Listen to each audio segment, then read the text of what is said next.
Monday morning began with a call from Patrick asking me to pinch hit for the Archbishop of Jerusalem, who understandably was forced to cancel.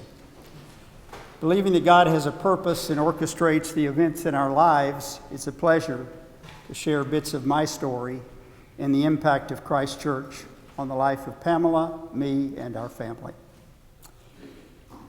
Christ Church is all about connection. According to Dr. Brene Brown, a research professor at the University of Houston, connection is why we are all here. We're all hardwired to connect with others. It's what gives meaning and purpose to our lives. Connection starts with unselfish thought for others. And connection is precisely why, at Christ Church, we are gathered today on Consecration Sunday. And since connection is a primary theme of my thoughts today, I want to share a personal story. My wife, Pamela, and I have been married 43 years. Now, for the 11 a.m. service, that's about average. Like most of us, the pandemic delayed our vacation and travel plans. Now, Pamela is a fan of recreational vehicles. And I'm not talking about the small four-wheeler kind. Oh no, Pamela loves the 35 to 40-foot kind. And for our much-needed vacation, she was dead set on taking an RV trip from San Antonio to northwestern Montana. Yes, you heard me correctly. From all the way down here to all the way up there, that's 2,750 miles. I had no idea what to expect. I've never ridden in an RV, and I certainly have never driven one. And I tried every trick in the book to get out of this RV adventure. I offered to fly us multiple times. Crickets. When it was abundantly clear that I was not going to change Pamela's dream vacation scenario, I got religion about the right thing for me to do. For her, for us, for connection. On August 26th of 2022, we set out on what I thought would be a National Lampoon vacation. But what I learned is that an RV trip is all about the importance of connection. Connection builds trust. And after placing a piece of tape on the driver's windshield to line up with the center stripe of the highway, Pamela trusted me to do a share of the driving. Now, there is a connection of the two hoses. One is gray for the water for the shower and the kitchen. The other is black for the water for the toilets. And I learned the hard way, if you know what I mean, that the connection must be tight-fitting. Connection builds trust in a marriage, at work, and here at Christ Church. But the most important connection for me was the marital connection this trip fostered. First, the points I earned for going in the first place. More importantly, after sharing 400 square feet together, 24/7 for 12 days, our marital connection is as robust as ever. And Pamela was one happy camper. And to tell you the truth, so was I. I grew up in the Baptist denomination in Corpus Christi, publicly professing my faith in Jesus Christ at age 12 by walking forward at the end of the invitation. Subsequently, baptism followed, or as I referred to it, going under for the Lord.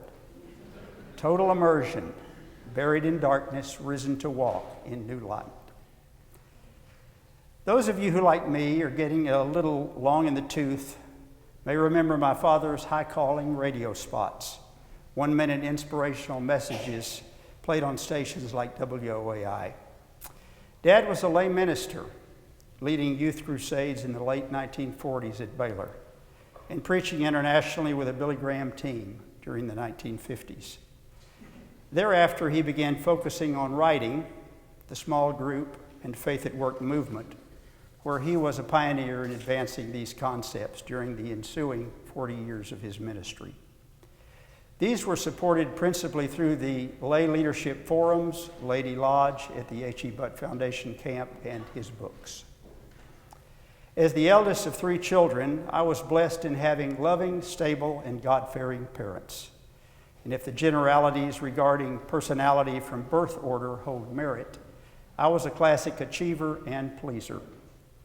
It was a tall order finding my way in meeting family expectations as the eldest grandchild and namesake of my grandfather, Mr. Butt Sr. My brother and I worked on Saturday mornings at Corpus Christi number 7 prior to my passing a checkers test at age 12 from Mr. Butt Sr., which was a rite of passage in the Butt family. And I've psychologically operated between a pair of bookends, Mr. Butt Sr. and my Uncle Charles Butt, H.E.B's chairman, from the business perspective, and my father from the Christian faith perspective. Having played tennis at a high level and receiving a scholarship to Trinity in the early 1970s, I crossed paths with Patrick Gahan. Back in that day, Trinity played Division I tennis, and in fact, the top 4 players won the National Collegiate Championship in 1972 and were recognized at a recent San Antonio Sports Hall of Fame event. A generous assessment of my Christian faith during these college years was that my faith was at best in a holding pattern. I worshiped success, be it athletic, academic, or social. My entire identity became tied up with success in tennis, and tennis was the God that led me to Trinity University. Trinity tennis was survival of the fittest among a bunch of alpha males with king-sized egos. Since I typically played from 6th to 8th on the competitive roster, I served as a rabbit, punching bag, sparring partner for the top players. And since the matches were composed of the top 6 players, whether I'd be playing or traveling to the competition was always in question. My Christian faith being somewhat shallow, my self-confidence took a beating during this period. But I did learn a valuable lesson that my tennis prowess was not guaranteed by a prosperity gospel. I did, however, learn valuable character lessons of humility and persistence.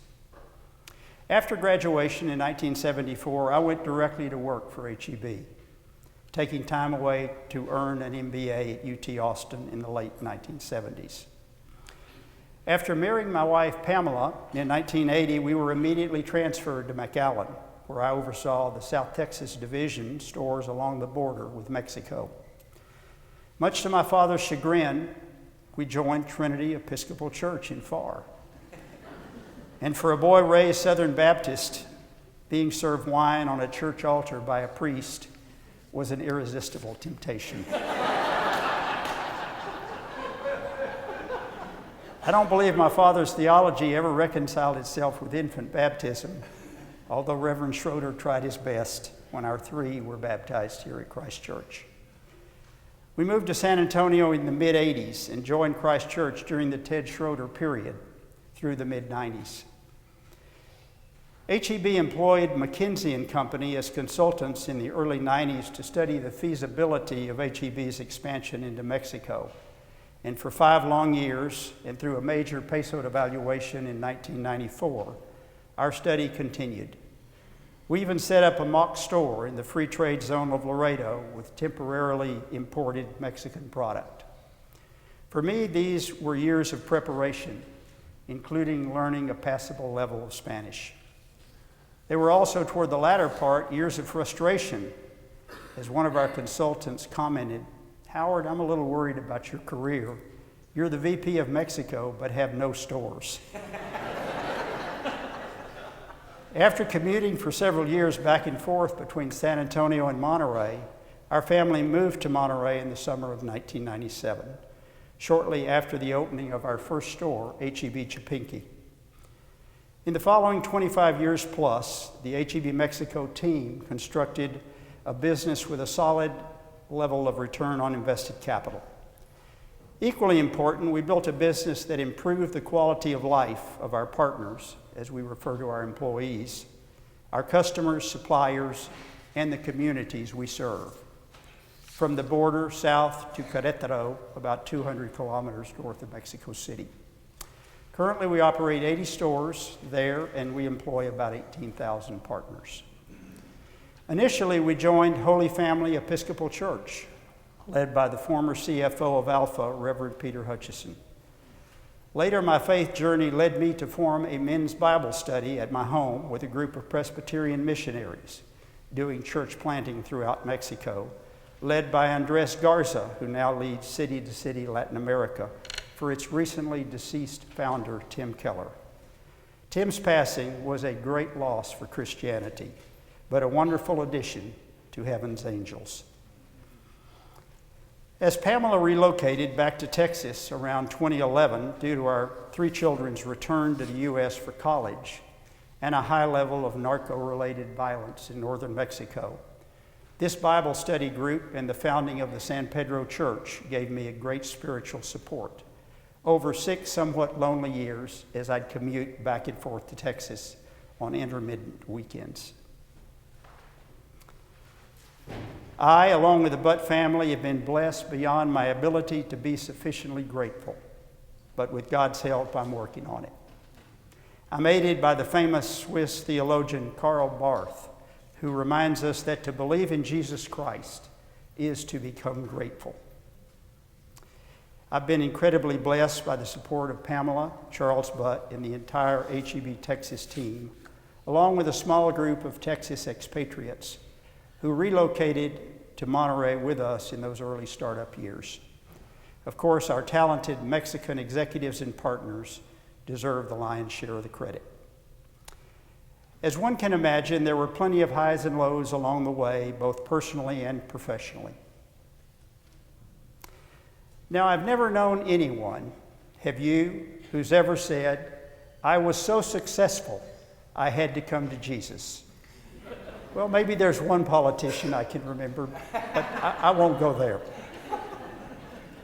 The good fortune I've been granted by God has rarely brought me into a closer relationship with Jesus Christ, despite my feeble efforts to be grateful. But some level of pain and suffering have. The pain of dealing with the addiction to prescription drugs of our eldest son on and off over the past 15 years, mixed with depression and divorce, have placed the words of St. Paul from 2 Corinthians in my mind. A thorn in my flesh. And after Paul's third request to have this thorn removed, Jesus replies, "My grace is sufficient for you, for my power is made perfect in weakness." And Paul goes on to add, "For when I am weak, then I am strong." I've never known as a person, nor as a Christian, I've never grown as a person or as a Christian inside my comfort zone. I'm growing under the load as the inability to control and cure my son's addiction opens my eyes to the need for a Savior. Being open about our struggles helps Pamela and me and hopefully helps others. On most days, with God's help, we've moved from seeing his addiction as a problem to fix to seeing it as a story to tell. Through suffering, we identify with Christ's suffering and maximize our potential to grow and to minister. John Henry Jowett reminds us, God comforts us not to be comfortable, but to make us comforters. The Serenity Prayer gives me solace every morning when I'm shaving, as it did to my maternal grandfather while in his own recovery in Corpus Christi in the 1950s. And may God grant us all the serenity to accept the things we cannot change, the courage to change the things we can, and the wisdom to know the difference. God has blessed us through Howard's sobriety, recovery, and ministry to others over the past 4 years. Many have not been so fortunate. A few thoughts on honoring our legacy here at Christ Church. My paternal grandparents, Howard Butt Sr. and Mary Holsworth, along with my parents, Howard Butt Jr. and Barbara Dan Gerber, were determined not to raise rich kids. If our family was fortunate to have more than others, it only meant we needed to work harder to deserve that good fortune. The message was repeated throughout my childhood. With privilege comes responsibility. Mary Holsworth Butt was raised Methodist. Her passion focused on empathy and generosity over ambition and sacrifice. She was super compassionate and throughout her life demonstrated an unshakable responsibility to contribute to the well-being of others. My paternal grandparents represented two moral pillars in the lives of their grandchildren, both privilege and pressure to live up to these ideals. My uncle, Charles Butt, chairman of HEB, puts it this way: in our country, there is a lot that needs fixing, and upper-income Americans should feel the most responsibility to take on this challenge. Too often we hear the powerful refer to the less fortunate as, we're not responsible for those people. The legacy of the clergy and the laity of Christ Church have always responded, if not us, who?